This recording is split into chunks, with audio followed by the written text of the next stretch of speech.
Everybody all set? I just met with my National Security Council as part of our regular effort to review and intensify our campaign to destroy the terrorist group ISIL. Our meeting was planned before the terrible attack in Orlando, but obviously that tragedy, the awful loss of life, shaped much of our work today. In all of our efforts, foremost in our minds is the loss and the grief of the people of Orlando, those who died, those who are still recovering, the families who've seen their loved ones harmed, the friends of ours who are lesbian and gay and bisexual and transgender who were targeted. I want to remind them that they are not alone. The American people and our allies and friends all over the world stand with you and are thinking about you and are praying for you. As Director Comey has said, we currently do not have any information to indicate that a foreign terrorist group directed the attack in Orlando. It is increasingly clear, however, that the killer took in extremist information and propaganda over the internet. He appears to have been an angry, disturbed, unstable young man who became radicalized. As we know all too well, terrorist groups like ISIL have called on people around the world and here in the United States to attack innocent civilians. Their propaganda, their videos, their postings are pervasive and more easily accessible than we want. This individual appears to have absorbed some of that, and during his killing spree, the shooter in Orlando pledged allegiance to ISIL. As I've said before, these lone actors or small cells of terrorists are very hard to detect and very hard to prevent. But across our government, at every level, federal, state, and local, military and civilian, we are doing everything in our power to stop these kinds of attacks. We work to succeed 100% of the time. An attacker, as we saw in Orlando, only has to succeed once. Our extraordinary personnel, our intelligence, our military, our homeland security, our law enforcement have prevented many attacks and saved many lives, and we can never thank them enough. But we are all sobered by the fact that despite the extraordinary hard work, something like Orlando can occur. In our meeting today, Director Comey updated us on the investigation in Orlando. Secretary Johnson reviewed the measures we continue to take on behalf of our Homeland Security. Secretary Carter and Chairman Dunford reviewed the military campaign against ISIL, and I want to thank Secretary Lew and his team here at Treasury for hosting us and for their tireless efforts to cut off the money that ISIL relies on to fund its terror network. At the outset, I want to reiterate our objective in this fight. Our mission is to destroy ISIL. Since I last updated the American people on our campaign 2 months ago, we've seen that this continues to be a difficult fight, but we are making significant progress. Over the past 2 months, I've authorized a series of steps to ratchet up our fight against ISIL. Additional U.S. personnel, including special forces in Syria to assist local forces battling ISIL there, additional advisors to work more closely with Iraqi security forces, and additional assets, including attack helicopters, and additional support for local forces in northern Iraq. Our aircraft continue to launch from the USS Harry Truman, now in the Mediterranean. Our B-52 bombers are hitting ISIL with precision strikes. Targets are being identified and hit even more quickly. So far, 13,000 airstrikes. So this campaign at this stage is firing on all cylinders. And as a result, ISIL is under more pressure than ever before. ISIL continues to lose key leaders.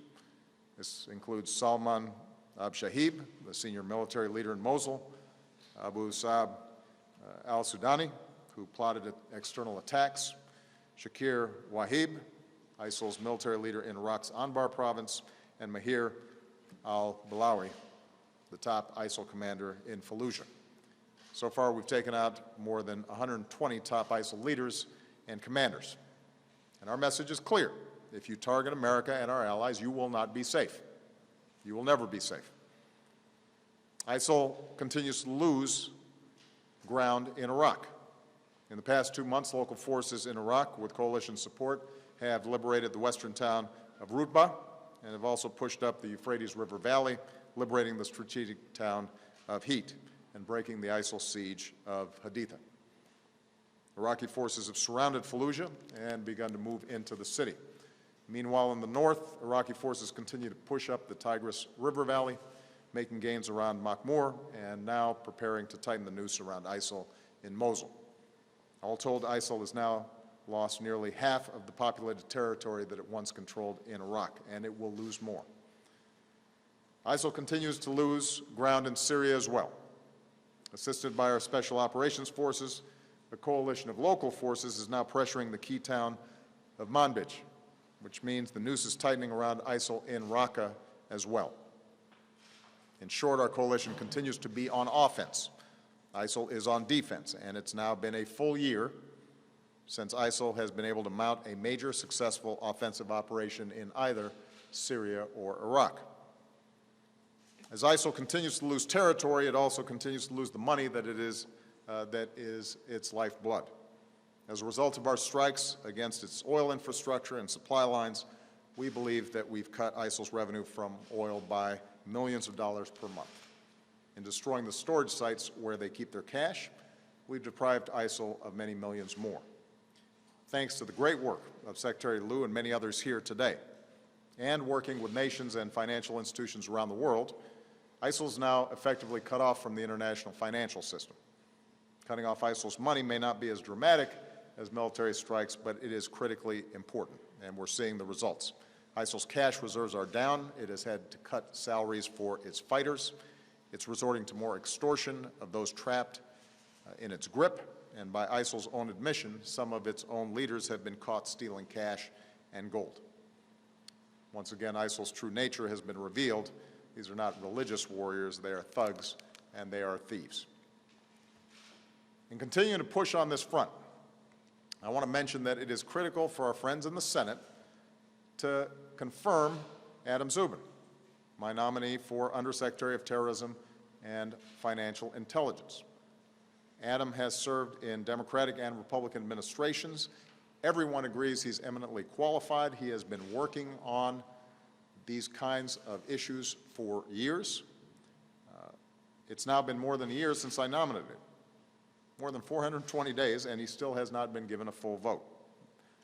There is no good reason for it. It is inexcusable. So it's time for the Senate to do its job, put our national security first, and have a vote on Adam Zubin that can lead our financial fight against ISIL and help keep our country safe. ISIL's ranks are shrinking as well. Their morale is sinking. As one defector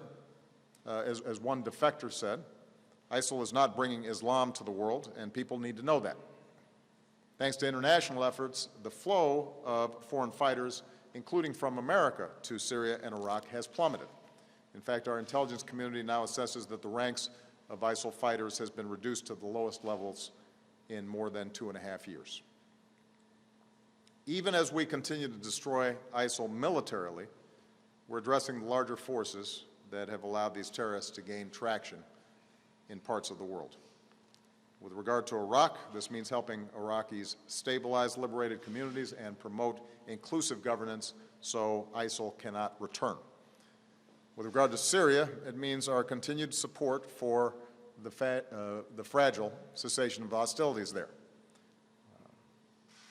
This cessation of hostilities has not stopped all or even most of the hardship on the Syrian people, the hardship on civilians. And the Assad regime has been the principal culprit in violating the cessation of hostilities. ISIL and al-Nusra, which is al-Qaeda's affiliate in Syria, also continue to terrorize Syrians. But as fragile and incomplete as the cessation is, it has saved lives, and it has allowed the delivery of some life-saving aid to Syrians who are in desperate need. And as difficult as it is, we will continue to push for a political process that can end the civil war and result in a transition away from Assad. Beyond Syria and Iraq, ISIL is also losing ground in Libya. Forces of the Libyan unity government are going after ISIL in their stronghold in Sirte, and will continue to assist the new Libyan government as it works to secure its country. Lastly, here at home, if we really want to help law enforcement protect Americans from homegrown extremists, the kind of tragedies that occurred at San Bernardino and that now have occurred in Orlando, there is a meaningful way to do that. We have to make it harder for people who want to kill Americans to get their hands on weapons of war that let them kill dozens of innocents. It is absolutely true. We cannot prevent every tragedy. But we know that, consistent with the Second Amendment, there are common sense steps that could reduce gun violence and could reduce the lethality of somebody who intends to do other people harm. We should give ATF the resources they need to enforce the gun laws that we already have. People with possible ties to terrorism who aren't allowed on a plane shouldn't be allowed to buy a gun. Enough talking about being tough on terrorism. Actually be tough on terrorism, and stop making it easy as possible for terrorists to buy assault weapons. Reinstate the assault weapons ban. Make it harder for terrorists to use these weapons to kill us. Otherwise, despite extraordinary efforts across our government, by local law enforcement, by our intelligence agencies, by our military, despite all the sacrifices that folks make, these kinds of events are going to keep on happening. And the weapons are only going to get more powerful. And let me make a final point. For a while now, the main contribution of some of my friends on the other side of the aisle have made in the fight against ISIL is to criticize this administration and me for not using the phrase radical Islam. That's the key, they tell us.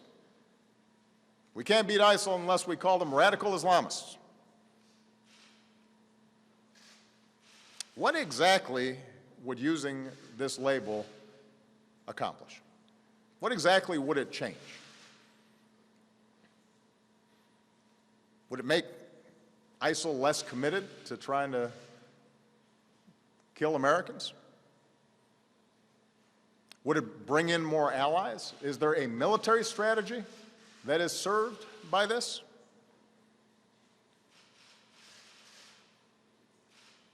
The answer is none of the above.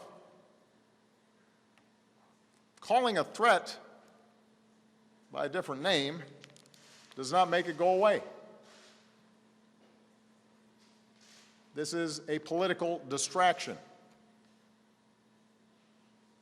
Since before I was president, I've been clear about how extremist groups have perverted Islam to justify terrorism. As president, I have repeatedly called on our Muslim friends and allies at home and around the world to work with us to reject this twisted interpretation of one of the world's great religions. There's not been a moment in my 7.5 years as president where we have not been able to pursue a strategy because we didn't use the label radical Islam. Not once has an advisor of mine said, man, if we really use that phrase, we're going to turn this whole thing around. Not once. So if someone seriously thinks that we don't know who we're fighting, if there's anyone out there who thinks we're confused about who our enemies are, that would come as a surprise to the thousands of terrorists who we've taken off the battlefield. If the implication is that those of us up here and the thousands of people around the country and around the world who are working to defeat ISIL aren't taking the fight seriously, that'd come as a surprise to those who've spent these last 7.5 years dismantling al-Qaeda and the Fatah, for example, including the men and women in uniform who put their lives at risk, and the special forces that I ordered to get bin Laden and are now on the ground in Iraq and in Syria. They know full well who the enemy is. So do the intelligence and law enforcement officers who spend countless hours disrupting plots and protecting all Americans, including politicians who tweet and appear on cable news shows. They know who the nature of the enemy is. So there's no magic to the phrase radical Islam. It's a political talking point. It's not a strategy. And the reason I am careful about how I describe this threat has nothing to do with political correctness and everything to do with actually defeating extremism. Groups like ISIL and al-Qaeda want to make this war a war between Islam and America, or between Islam and the West. They want to claim that they are the true leaders of over 1 billion Muslims around the world who reject their crazy notions. They want us to validate them by implying that they speak for those 1 billion+ people, that they speak for Islam. That's their propaganda. That's how they recruit. And if we fall into the trap of painting all Muslims with a broad brush and imply that we are at war with an entire religion, then we are doing the terrorist work for them.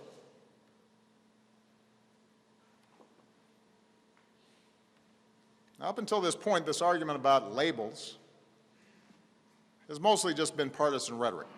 And sadly, we've all become accustomed to that kind of partisanship,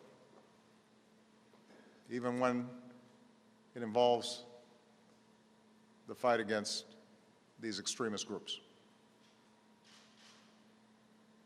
And that kind of yapping has not prevented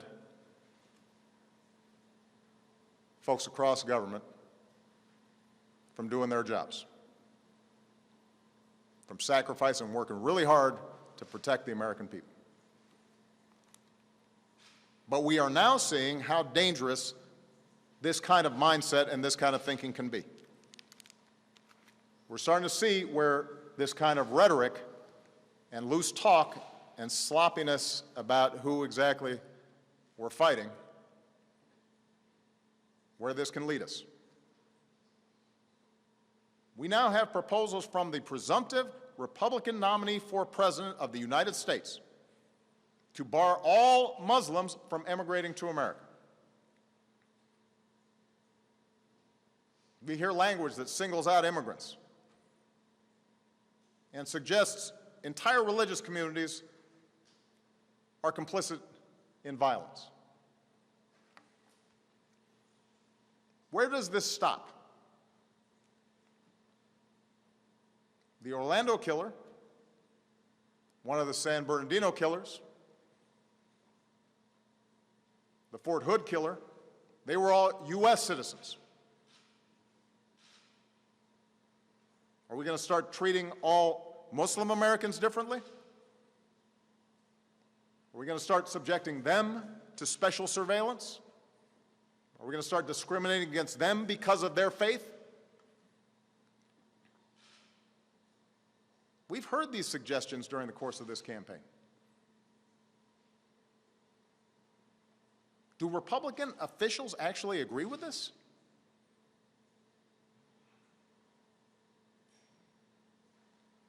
Because that's not the America we want. It doesn't reflect our democratic ideals. It won't make us more safe, it will make us less safe, fueling ISIL's notion that the West hates Muslims, making young Muslims in this country and around the world feel like no matter what they do, they're going to be under suspicion and under attack.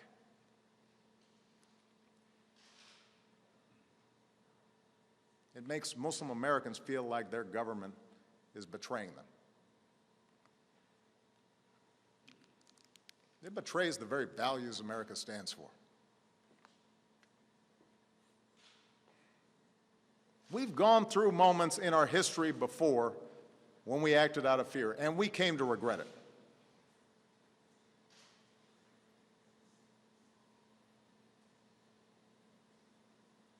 We've seen our government mistreat our fellow citizens. And it has been a shameful part of our history. This is a country founded on basic freedoms, including freedom of religion. We don't have religious tests here. Our founders, our Constitution, our Bill of Rights are clear about that. And if we ever abandon those values, we would not only make it a lot easier to radicalize people here and around the world, but we would have betrayed the very things we are trying to protect. The pluralism and the openness, our rule of law, our civil liberties, the very things that make this country great, the very things that make us exceptional. And then the terrorists would have won. And we cannot let that happen. I will not let that happen.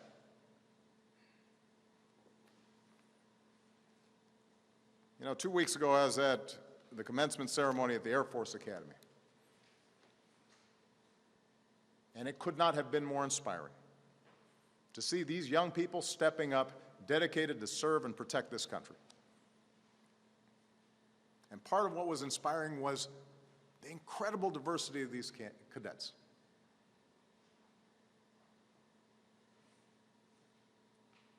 We saw cadets who are straight applauding classmates who were openly gay. We saw cadets born here in America applauding classmates who were immigrants and loved this country so much they decided they wanted to be part of our armed forces. We saw cadets and families of all religions applaud cadets who are proud, patriotic Muslim Americans, serving their country in uniform, ready to lay their lives on the line to protect you and to protect me. We saw male cadets applauding for female classmates who can now serve in combat positions. That's the American military. That's America. One team, one nation. Those are the values that ISIL's trying to destroy. And we shouldn't help them do it. Our diversity and our respect for one another, our drawing on the talents of everybody in this country, our making sure that we are treating everybody fairly, that we're not judging people on the basis of what faith they are, or what race they are, or what ethnicity they are, or what their sexual orientation is.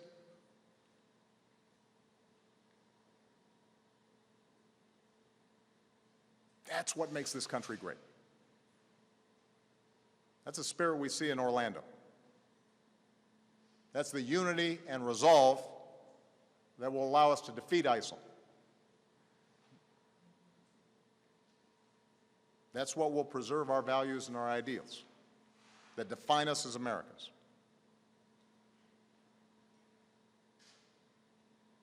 That's how we're going to defend this nation, and that's how we're going to defend our way of life. Thank you very much.